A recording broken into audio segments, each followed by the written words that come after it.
Coastal Delaware is known for its beautiful beaches, charming small towns, and relaxed way of life. We don't call it slower, lower Delaware for no reason. But for some, the reality of living here doesn't quite match the dream that they thought it was. So in today's video, we're going to dive into the top 5 reasons why people regret moving here to Coastal Delaware. I'm Matt, and this is Living in Coastal Delaware. If you are thinking about making the move here to Coastal Delaware, keep watching until the end. There's a few things that you should consider before you just up and pack your bags and move to the area. Let's start with the cost. While Coastal Delaware can be much more affordable than major cities in the Northeast, many new residents are actually surprised by how expensive some things can be here and what it may do to their wallets. The biggest culprit of them all is our property prices, particularly in the beach markets. Those prices have been steadily increasing over the last few years, and it's not just in one town, we're seeing it across the whole area. We do have many subdivisions and towns where homes are still selling for above the asking price. We're not seeing it nearly as much as we saw, last year and the year before, but it certainly still makes it tough for newcomers and those looking for affordable options to find homes that fit. There are some hidden costs that many don't think about or don't know about. Transfer tax here in the state of Delaware is the biggest one. That is a 4% tax levied on every real estate transaction. If you are a buyer of a resale, you are responsible for 2% of that. Some new construction, though, makes you pay both sides. If you're buying a property close to the water or close to the beaches, flood insurance could be required as well, which is another expense that you need to take into consideration. One thing we often hear from newcomers to the area is that our utility costs are higher than current location. I haven't paid utility costs anywhere else, so I'm not really sure what the comparison is, but a lot of people say that our water is much more expensive or much higher in cost than what they expected, which is why we often recommend in a new construction capacity, if you get the opportunity to put in an irrigation well for your lawn sprinkler system, we recommend doing it because it pays for itself pretty quickly because of that higher cost of water. So while the overall cost of living here in Delaware is likely better than where you're coming from, or if you're considering making the move because of the cost of living, I'm sure it's probably better than where you're at. But there are some other costs that you just need to take into consideration because they are very real costs. Transfer tax being, again, if you're paying 2% of your purchase price towards a tax, it's a one-time fee, but just know that it can add up, and it's likely, depending on the price of the home that you're buying, that can be a pretty big number. Number 2 that we're going to look at, and this is probably one of the most popular complaints, is the crowds here in Coastal Delaware and the traffic. So Coastal Delaware, it may seem like the perfect quiet escape, but from Memorial Day to Labor Day, it's an entirely different story. The area transforms into quite the bustling tourist hotspot with thousands and millions of people flocking to the beaches, boardwalks, and our local events each and every year. And the seasonal surge brings along with it some traffic jams.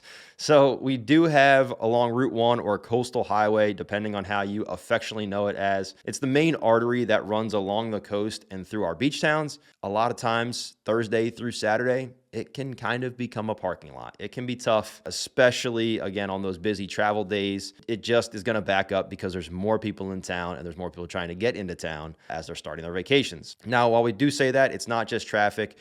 Obviously, as an area with a swelling population in one season, we're going to see restaurants, shops, grocery stores, and all that kind of stuff get more packed. Some locals avoid going out altogether during peak season because, a simple 10-minute drive could turn into a 45-minute drive depending on which roadways you need to take and what day it is. We do also see an increase in bike and foot traffic.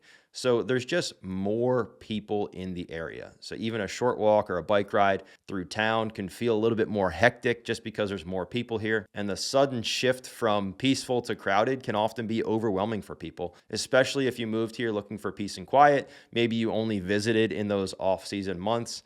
And now all of a sudden you get to the middle of June and you're like, where the heck did all these people come from? I've spoken with a few different people who moved here expecting it to be quiet all year round because, again, they only visited in the winter months. They didn't really expect to have the amount of summer population that we do in the area, and it just made them a little bit frustrated that getting into their favorite restaurants and going places could take a little bit more time, and it was just a little bit more difficult to, again, get into places. I would say that if you're not prepared for the seasonality of our population and how things get super busy in the summertime, it can definitely lead to some frustration and maybe some regrets. But if you know it going in, visit the area a couple times throughout the year before making the decision. It'll help you feel a lot more at peace with the way things are. Number 3, and this is a big one that you often hear on Facebook groups and stuff, is our healthcare system. So while Coastal Delaware certainly has some great healthcare providers, we've got BB Healthcare, we've got Bay Health, and a few specialized clinics, the options are still limited, especially compared to the larger cities. The big thing here is that we were a small town for so long, and the population really started exploding over the last 5 to 10 years, and those items just haven't been able to keep the same pace. But if you need a specialist for something specific, maybe a cardiologist or a neurologist or something like that, you might find yourself having to drive a little bit of, maybe an hour or more to find the right care. And if it's something that you need regular care of, or you have a chronic condition that you need those doctors for, may be a little frustrating and not the ideal scenario for you. I would say another issue with that is the wait times. I've heard from many people and many new residents who've had moved into the area and they've had to wait weeks, maybe even months just to get an appointment. So if you are someone who has ongoing conditions and you do not plan for this prior to making your move, you could be going a month or more without seeing your doctor. And if it's, again, something that you need regular care for, that could become an issue. I always tell people, if you go under contract on a home or you know that you're going to be moving down at a certain date, I would start reaching out to those doctors a month or more before and see what their scheduling is like and when you can get on their schedule. But for some, the lack of immediate access to the comprehensive healthcare can be a deal breaker. So if you're moving here from a city with top-notch hospitals just minutes away, the adjustment can be tough. Again, we really only have 2 hospital systems in Coastal Delaware with BB and Bay Health, and it can just be a little bit of time before you can get in to see those doctors. Number 4 is going to be the weather. Coastal Delaware's mild winters might be a draw for a lot of you, but there's a trade-off. We do get occasional hurricanes, we do get occasional nor'easters, and we do even occasionally get flooding. We are a coastal area and we are very flat, but parts of Coastal Delaware are certainly in flood zones, even though the majority of Sussex County, where we're located, is not in a flood zone. There are parts of the area which are in flood zones, which means residents in those flood zones just need to be prepared that flooding is a potential. Even if you live a few miles from the ocean, if you're on one of the inland bays or on a river, you could experience some flooding because of our low-lying elevation. We have seen some communities that are 20 to 30 minutes from the beaches certainly experience some flooding issues, but it's because they are on those inland bays and some of our marshlands. If we get a big storm, obviously big storm, a lot of water, flooding. Those issues can be compounded when the occasional hurricane does come through our area. Luckily, we don't get a ton of hurricanes. They often miss us. They either hit North Carolina or New Jersey for some reason, but we do get a lot of strong coastal storms throughout the year. So while they may not necessarily be hurricanes, we do get a lot of those winds and a lot of rain during our storms. The Atlantic hurricane season does run from June to November. And while, again, we don't get hit as often as Florida or the Carolinas, when a storm does come through and brings with it a lot of storm surge, it can cause significant damage, especially to those lower lying communities and those that are in a flood zone. A lot of these communities were built before they had houses on stilts that you see.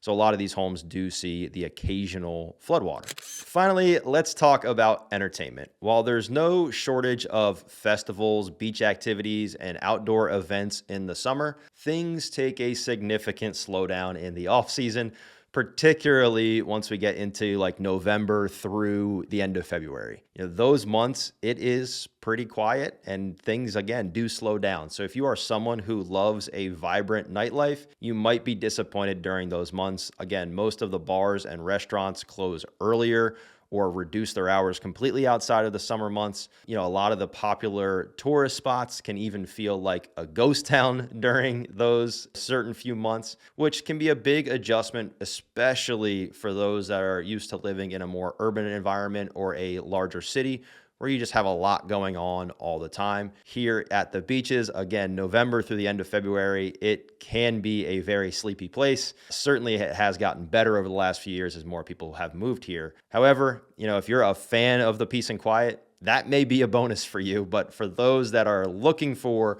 a lot more hustle and bustle, and you're not prepared, the lack of year-round excitement can be a reason that people are a little bit disappointed in the area. I have had conversations with many who have said that they love, the way it is in the off season, but that they do miss the buzz of city life, especially again, that November to February timeframe. It just can be difficult. It's cold outside, so you can't do a whole bunch of outdoor activities. And many of our activities are outdoor based. So when you can't go outside, or if it's too cold to go outside, or you don't want to go outside, it just makes it a little bit harder to find things to do and more difficult to find the entertainment options that you're looking for. Again, if you are someone who is looking for a quieter lifestyle though, maybe those months could be the best for you. So there you have it. The top 5 reasons some people regret moving to Coastal Delaware. Remember, every place is going to have its pros and cons. The key is to know what you're getting yourself into before you make the move and make sure it aligns with your lifestyle. Again, I think Coastal Delaware is one of the greatest places on earth, but that could just be me. So have you experienced any of these challenges, or do you, have any more reasons that we should add to the list? Drop them below in the comments and let's get started with a discussion. If you are looking to make a move to Coastal Delaware, me and my team help you with that every single day, and we love hearing from you guys here on the channel. So all my contact information is going to be down below in the description and here on the screen. We would love to be your real estate resource of choice. So if there's anything we can do for you, don't hesitate to reach out. I hope to see you guys next time. Peace.